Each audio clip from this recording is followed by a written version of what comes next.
Does dancing around in a classroom in fake Native American headdress have to do with teaching trigonometry? One high school teacher in Riverside has been on leave and under investigation since last month for a dance and chants mimicking Native peoples in a math class. Assemblyman James Ramos spoke out swiftly and strongly once this incident came to light. It is following developments as the Riverside Unified School District begins what it's called a, quote, long-term process to confront ignorance about Native American history and culture. Good morning to you, Assemblyman. Good morning. Good morning.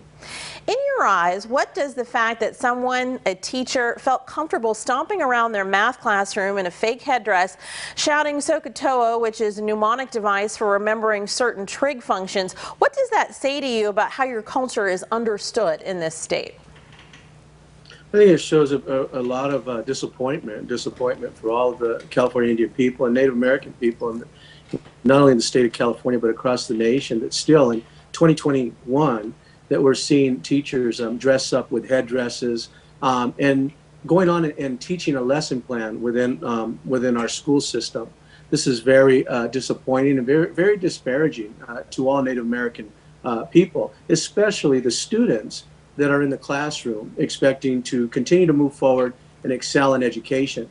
There's a lot of work that still needs to be done dealing with the California Indian people and the culture that's being portrayed not only in the classroom, but across the state of California.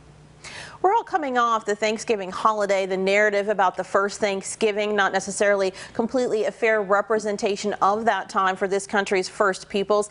That's a story passed on, written from the viewpoint of the settlers. Which is your critique of the few lessons that public school children in the state currently get about Native Americans, and why you've worked on AB 1554, the California Indian Education Act, and Assembly Constitutional Amendment number 6, Native American Indian Education? What do you want to explain about what those two measures will do? Well, it goes exactly to the heart of why we're doing this interview, as far as a teacher being able to dress up in a headdress and frolic around a classroom imitating an Indian a person, a chairman, a chief, how you want to call it. But it also goes to the embedded disrespect within the curriculum and policies within the school systems itself. AB 1554 starts to address those issues by making sure that in the 3rd and 4th grade, you learn about the local tribes in your own local area. In our area, the Serrano-Cahuilla, and in the Sacramento area, it'd be the Miwok-Nisenan people. And so you start to learn the factual history of the original people from your area. And then going on into the 8th grade, when you learn about the history from the Civil War all the way to the present time, that we learn about the policies that were inflicted and passed that inflicted California's first people. One of those policies was actually reimbursing militias that would go into the state of California, that was local militias that were formed to exterminate California Indian people. Those militias were reimbursed by the state legislature that then were reimbursed by the federal government.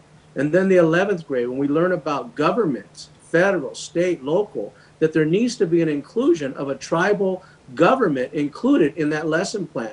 That's when we start to truly learn about the factual sights and sounds of California's first people and start to really come against these types of teaching and this type of atmosphere that still in 2021 feel that it's okay to teach a class and dress up as a Native American and run around the classroom. Coursework is under development now for the ethnic studies curriculum that the state's public school students will start taking in 2025 and be able to have a graduation requirement in 2029. I want to ask you quickly before we run out of time, efforts in education in schools across the country to better represent the experience of African Americans in this country have been criticized and taken down for critical race theory. Are you afraid of some of the same things happening when you're just teaching the other side of some of the events people already know? I think it falls right in line with some of the history and the culture, especially from the Native American perspective.